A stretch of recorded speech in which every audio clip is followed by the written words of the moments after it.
I'm Tamra Wilson. I'm the author of Dining with Robert Redford and Other Stories, which came out earlier this year. It is a story collection of about 21 pieces that have appeared primarily in literary journals and other publications around the country.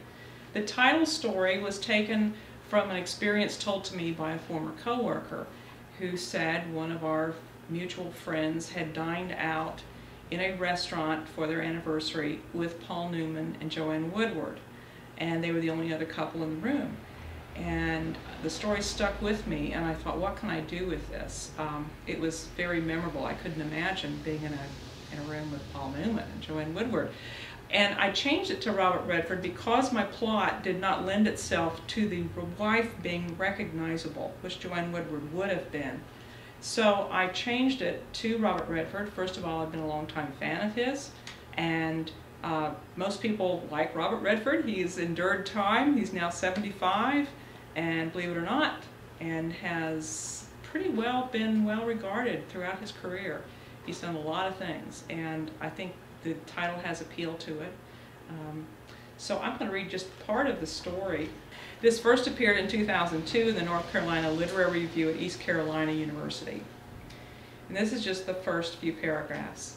"It's him, I'm telling you," Alma whispered. She motioned eagerly across the dining room. It wasn't hard for Cliff to figure out who she was talking about.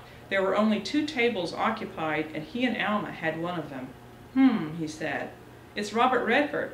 He's got the same hair, blue eyes, even the warts."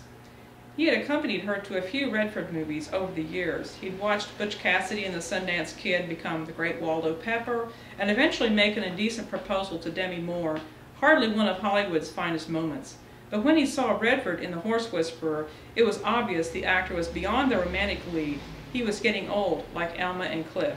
"What do you know about his warts?" he said. "They're on his face, plain as day," Alma said. He looked over the brim of his reading glasses. The blond man sitting across the room did favor Redford. "I don't know," Cliff said. "What do you mean you don't know? It's him," Alma said in a scolding voice. Alma's girlish eyes flashed back at him. Cliff tried to ignore her as he debated silently between top sirloin and a T-bone.